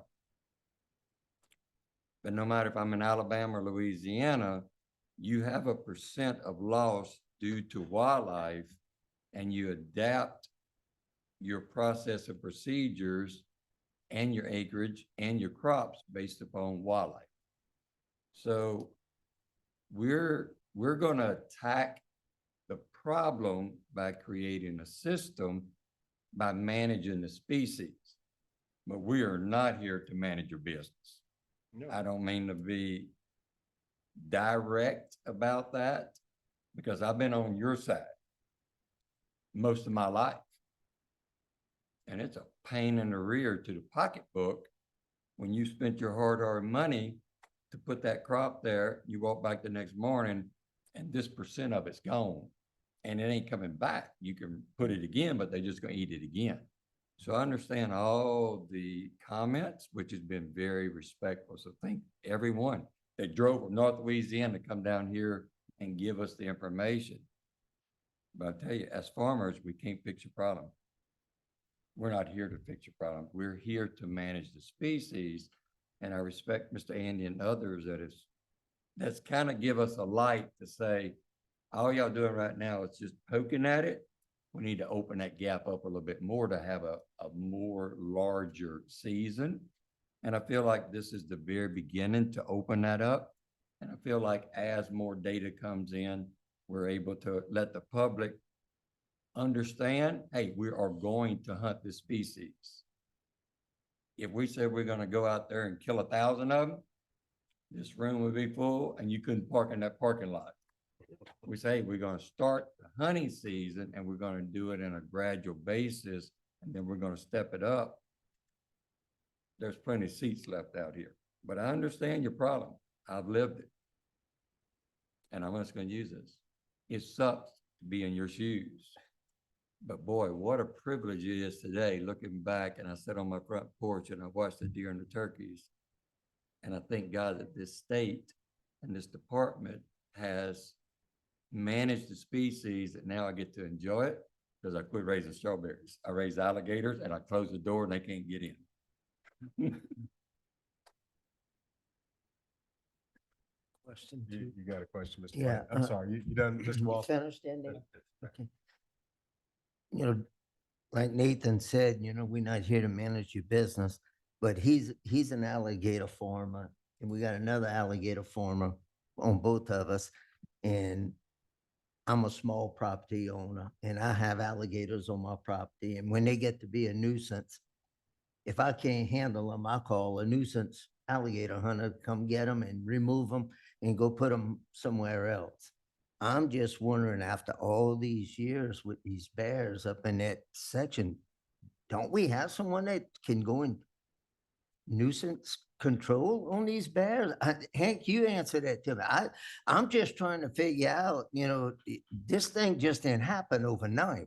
So And that's our densest, oldest bear population. That's why they're here. Been there for longer than I've been around.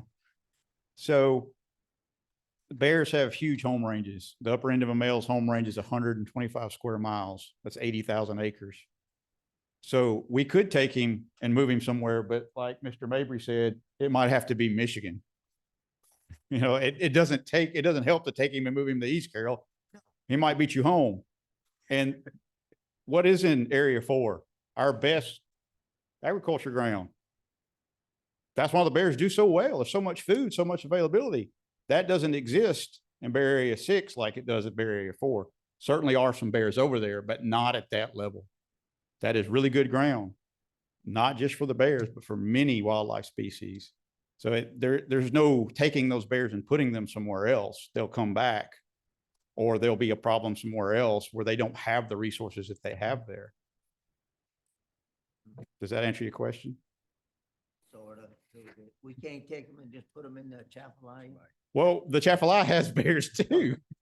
Yeah, all our best bear habitat, all of our bear best habitat in the state has a lot of bears. Okay. I'm just asking because I certainly really don't know, you know, that's Yes, why I'm sir. asking these questions, you know, Yes, sir. right there. And, you know, it's none of, look, I'm not saying anything about a season or not a season. I'm just trying to understand that this problem just didn't occur overnight. No, sir. No, No, sir. Mr. Reynolds? Quickly, California has 30,000 bears. They killed 100 and, I mean, they killed around 1,000 last year. I've been looking at it here while we've been talking. Lots of agriculture out there. What do? How do they handle the bear population there? Does anybody know? I don't know how they handle their bear population, but we can certainly say that California is probably one of the most environmentally stringent states I know in the what you're trying country. to say. And Gracefully. you know, you can look at certain counties in California that are probably the most environmentally stringent in the state of California. And I know how they handle their feral hog issue. And having traveled the state of California on various joint missions, so to speak. Right. And their way they handle their hog problems, they'll come and catch a hog and they'll carry him across the county line and let him go. Okay. If he comes back again, they'll catch him again. And they'll take him back across the county line. Yeah.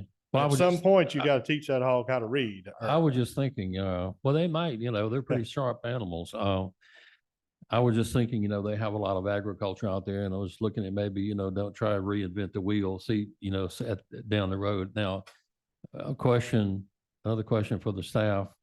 Says here on this, we have 845 bears in Louisiana. Is that correct? No, I don't know where you're looking there. There's approximately 1,212 in those four populations that we've been monitoring for years. That's Okay. Bear Area 4, 3, 2, and part of 1. Right. That is not the entire state. Now, that is the most of our bears, but probably it would be an estimate because we don't have data in Area 6 and Area 7, and we just did our first population data collection this past summer in Bear Area 5. It takes about 18 months, 2 years for that data to turn around. So it's probably 1,500 plus in the state. Could it be 1,800? It could be. Could it be Yeah. 1,394? It could be. I don't know. But we have 1,212 in those four populations. Now, that data is not from yesterday. We can only do one population area a year. So to do all four population areas, or 5 now with the Union and Morehouse, it takes 5 years. Right, right. So And the only other thing I was worried about going forward, and this is with anything, you know, in my family, not like y'all's family don't have anybody like Uncle Charlie, who may live way in the backwoods of North Louisiana, and he just handles things by himself, if you know what I mean. If this becomes a problem, I mean, are we going to look, you know, could this become a real issue with people taking business in their own? That and does taking occur care of business? sometimes. And, you know, if we have somebody that contacts us and they're having, you know, we could give them some rubber buckshot. Right. And, but again, you have to be there when the bear's there. We don't have a fix all. Electric fencing works great. They don't jump fences like deer do, but that's a monetary cost to the farmer. Now, Exactly. you know, if it costs $10,000 to build an electric fence and you lost $100,000, well, the first year you build it, you made your money back. So, you know, it's how much. Talked about cages and so there's things you can do, but it is all cost. Well, I was in Colorado recently and they have all kind of bears there. And so every trash can has a special lock on it. You may find your trash can down the street a couple blocks, but I guess that's what we're going to have to do. We're going to have to just adapt. We actually have trash cans like that in St. Mary Parish. Mm-hmm. Okay. Any other questions for Mr. Skeen? Mr. Skeen, I appreciate you coming down. Thank you. And bringing your supporters with you. I believe next we have Mr. Doug Daigle.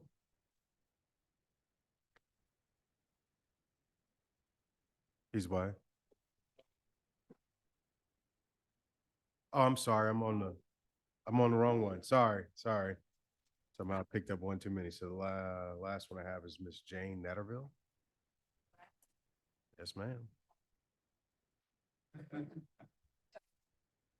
I'm Jane Nettle. I'm from Tensall Parish. We have Netterville Landing and Marina on Lake Bruin in Northeast Louisiana. And I'm going to hit at this thing from a couple of different angles. I'm an avid hunter, along with all of my family members. We have hunting property, about 500 acres just south of Buckhorn State Wildlife Refuge, where we have a very dense population of deer. My husband has had as many as 9 around his deer stand. When we first started seeing them, I could make a noise and yell and they would shoo on. They'd leave and the deer would come out. Then the bear would come out, the deer would leave. We've been getting along like that for quite some time. We're fine with them. But now when you get out on the deer stand and you start seeing bear, you get out there and you start trying to shoo them off, they don't want to leave. I was shooing one off, finally got him to go off so I could get back in the stand to hunt. Well, here comes a bigger one this way. I stayed in my stand after that. But I think if we had a season, which I'm all for it, I'm here to promote it. If we had a season, it would help us, and maybe even with the farmers and certainly with us hunters, to maybe start, if we just shot at the stupid things, maybe that would scare them and they'd be scared of us. Instead of us being scared of them, we might be able to get rid of them. They're also eating on our deer stands. They like the rosin from the treated wood. So we've had to repair a lot of our deer stands. Of course, we have farmland also, and we deal with the same issues that the farmers are dealing with here. We're learning and we're adapting. I don't want you to move all the bear out of Tensall Parish. I want to have a season because I see it as an economic development tool. So to bring people into our area, into our region, to hunt these black bear. I think it'd be a good tool for us to be able to have this season. I'd like to see a split season where we could do it twice. I'd like to see more than 10 bear. That's a very small number when you got 9 around your deer stand. And Tensas Parish is one of the largest parishes in the state. I'd like to see more than 10 bear killed. But I think it's a good start. And I appreciate what y'all are doing. And I think maybe to get the first season under wraps and do a good management of those 10 that we're going to harvest and get the big males. I mean, we're having males running bear onto Lake Bruin right now into residential areas on Lake Bruin. We're seeing them at least once or twice a year where we have bear come into the population. But I think if we can have this first season and get it handled properly, perhaps next year, we can expand the number of bear harvested. Maybe we can get some numbers from that and expand the number. I don't want to keep any more of your time. I appreciate y'all, and I appreciate y'all letting us come and speak and have this comment session. Thank y'all. Thank you. We appreciate your comments. Anybody have any questions? And if anybody wants a tag, if we can get a drawn tag, yeah, we'll be selling it for sure. Got Very entrepreneurial of you. That's all I have by way of folks that wanted to speak on the comment for Black Bear. I do have a few cards that didn't indicate one way or the other. That would be Mead Hardwick. Okay. Luke Sayas? Same, all right. This one, I just want to make sure for the ones that didn't indicate one way or the other that I asked. All right. With that said, Commission, what's your pleasure? A couple of comments, then I'll make the motion. I'm not going to do the whole 2 pages. I think a lot of it's been covered, but I am from East Carroll Parish, which is the top right. And in 1907, that's where Teddy Roosevelt actually had a successful bear hunt. It was right on the East Carroll-Madison line where Mr. Condry was talking about. We grew up there hearing about the stories of Ben Lilly and Holt Collier, and Holt Collier was the one that guided Teddy Roosevelt, President Roosevelt, on that successful hunt in Madison and East Carroll Parish. You know, and I've had a lot of comments, and I guess some of my comments are directed to the emails that I get talking about, you know, we shouldn't be hunting anything, you know, and so I just want to, you know, hunting is in our DNA. My friends and I, you could probably trace my hunting DNA back to a club in a cave. That's how far back it goes. It's just part of our heritage and culture, as Mr. Mabry so eloquently stated. It's just who we are up there. We have a very diverse state. And it's just what we do. And so we accept the culture of other parts of the state, and we ask that other people be, you know, considerate to what our desires are and what our culture is.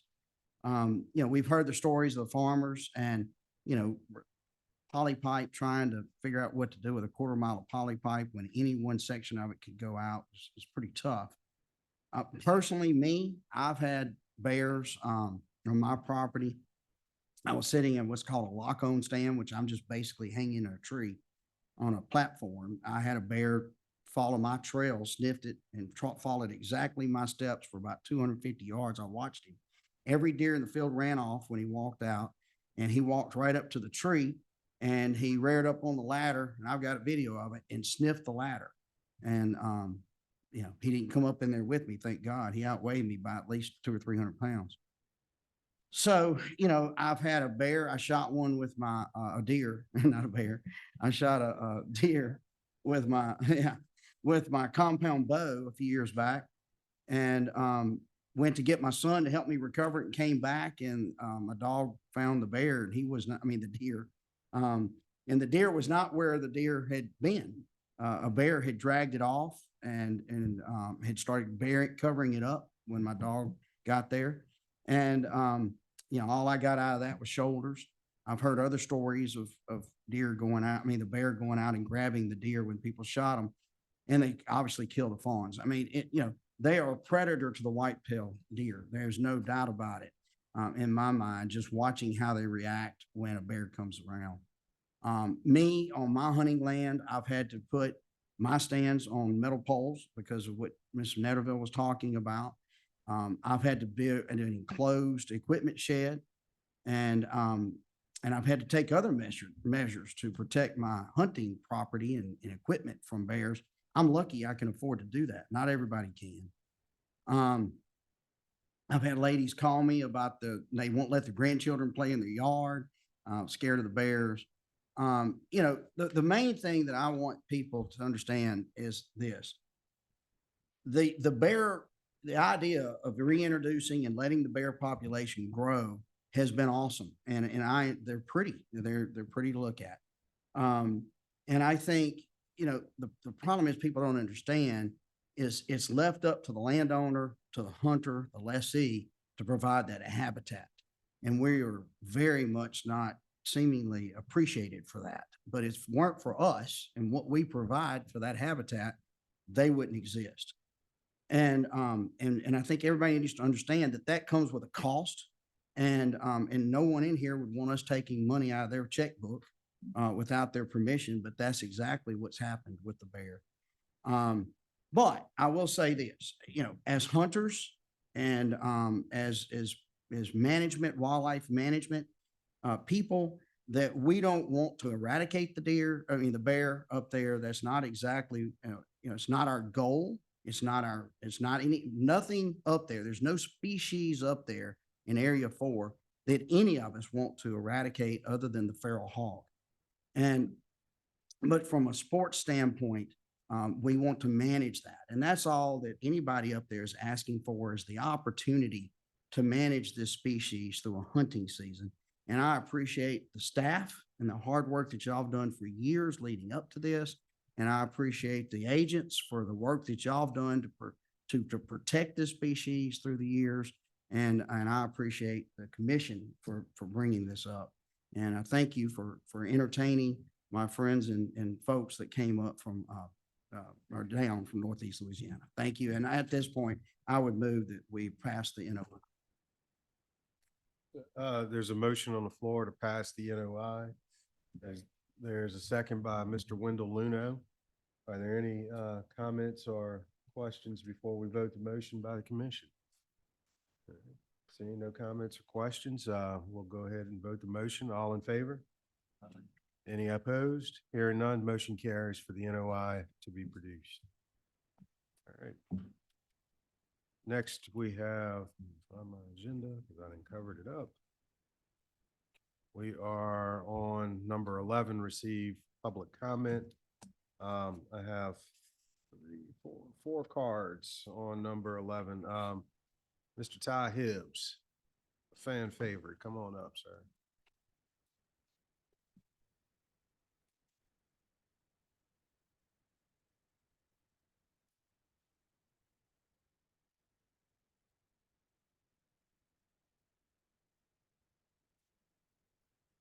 How y'all doing? Ty Hibbs. Just want to say good afternoon. Thanks as always for allowing me the opportunity to speak today. First, I just wanted to note that, if we had not amended that previous redfish NOI, it would be in place in regulation as of a few weeks ago, achieving our goal of bringing back our redfish population sooner rather than kicking the can down the road until hopefully June at this point. The oversight period was over. Joint committee had chosen to not meet, and we were on our way to a proactive management action for redfish, which was the compromise.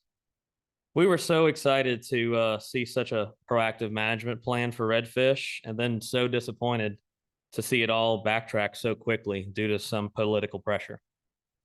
Also, while there are some small localized benefits that can come from stocking, let us not forget how great our natural redfish population can rebound with the help of proactive regulations, as we saw in the early days of redfish management, as well as after the BP oil spill. We cannot rely on stocking fish that aren't from our estuary to rebuild our incredible red fishery. We do not want to end up like Texas, who lives and dies by their hatchery. We have something better than a hatchery. We have the best estuary in this entire country. As I normally do, I'd like to commend our biologists here for giving us the best data that can possibly be achieved in fishery science over the past couple of years, especially regarding redfish. I just cannot stress enough how great of a job they do and how much ahead of the rest of the country we are in this department as far as fishery science goes.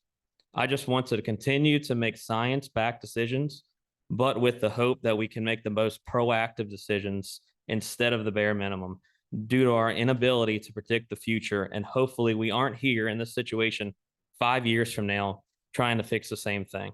Because I know some of you won't be up there to make the decision, but I'll still be here fighting for the good of this fishery because this is what I do and this is my life. If we're talking about operating like a business, well, what's our risk management policy? Because I'd sure hope that it's always favors the lower risk option. Lastly, I'd like to say, please remember your oath you made to this fishery. Let's not let politics overshadow the right thing that needs to be done. And as I always leave you, this place is the redfish capital of the world. Please don't let me see the day becomes less. Thank you. Thank you, Mr. Hibbs. Next, we have Ms. Katrina Williams.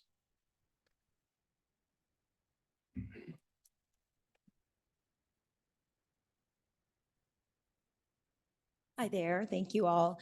I'll be quick. My name is Katrina Williams, and I'm a consultant and a special programs coordinator at Coastal Communities Consulting. We are a nonprofit in Gretna, Louisiana, that provides a multitude of business technical assistance services to over 2,000 commercial fishermen. Being that the organization, Department of Wildlife and Fisheries, has a new deputy who was one of her goals is to modernize the agency and to create a more efficient agency. We would like to let her know that we are here, we're out in the community working with fishermen, and we would love to have more of a direct relationship with the Department of Wildlife and Fisheries in order to help her meet that goal of making wildlife and fisheries a more efficient organization for hunters and fishermen throughout the state. Thank you so much. Thank you. Next, we have Mr. Doug Daigle.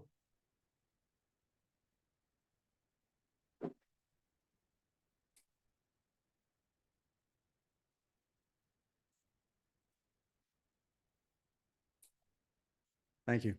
I'm Doug Daigle. I'm the coordinator of the Louisiana Hypoxia Working Group, and I've come before you all on a number of occasions to talk about that issue, and you have expressed your support for the state's efforts with resolutions. And I just wanted to use the public comment period to I'm submitting another draft resolution for consideration at a future meeting. It has to do with that issue and basically pointing out that the department is already doing a lot of things that are very helpful to the state's efforts in that respect. But my feeling is that the department has been sidelined for the past few years. In contrast to some of the other state agencies, I'd like to see a more open teamwork approach. And so the resolution is aimed at explaining why I think that's a good idea and mention some of the things the department does to help with the hypoxia issue. So I'm submitting it, the draft. I'm happy to come forward at the next meeting or subsequently and discuss that more with you and answer any questions or provide information. Have you provided a copy of the drafts to Mr. Duncan and his staff? Yes. All right. I don't have any questions at this time. Any commissioners have any questions? Well, we'll ask the department to take a look at it and we'll get back with you. Thank you. All right. Next and the last comment is Rocky DeChero. I was about to butcher it, sir. He didn't. I had somebody in my ear helping me out. Mr. Blanchard, yes. Rocky DeChero, fourth generation in the seafood industry, shrimp, down in Plaquemines Parish, Buras. My family's been knowing Andrew Blanchard for a long time. When the industry used to be good in the 80s and 90s.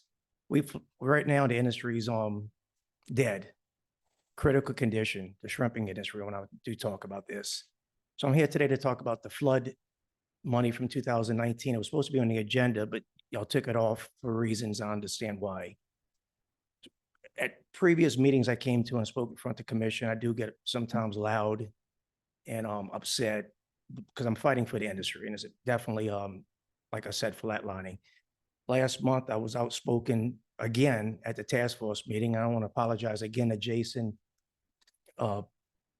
Flora and Patrick Banks. I got a little loud with them over this flood event that it's not going according to plan to help the fishermen. I know where my application's at. I'm about to get paid and I'm not here about my application. I'm here to speak about the 1,000+ people who haven't been paid yet and they need this money rapidly to help them right now. Like 23, our prices were dead low and they're gonna open up in 24 dead low again, and people are hoping for a better price on the shrimp.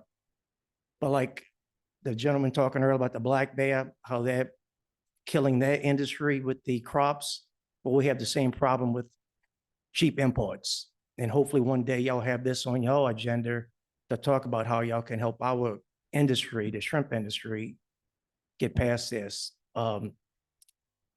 killer we have with the imports.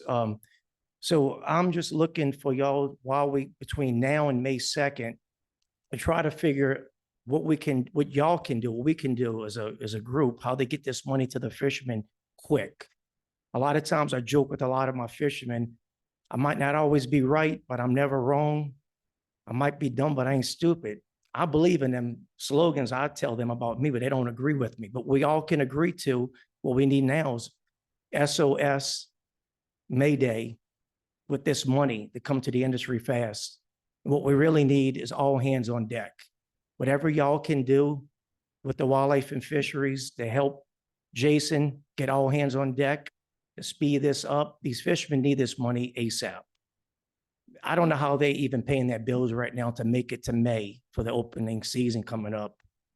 But it's going to be a blow to them without this money to help get their boats ready. And when they find out the prices of what the shrimp is going to be dockside, it's going to be devastating too. This is an industry that will not survive the next few years if we don't get any help soon. And this money will definitely be, that will help people get to the next level, hopefully. But thank y'all again. And hopefully on May 2nd, we have more information and get this money back out to the industry quick. And thank y'all. Thank you. We appreciate your comments and we'll Thank you. definitely be looking into it. Ms. Blanchard? Yep, Rocky, thank you for just coming up here.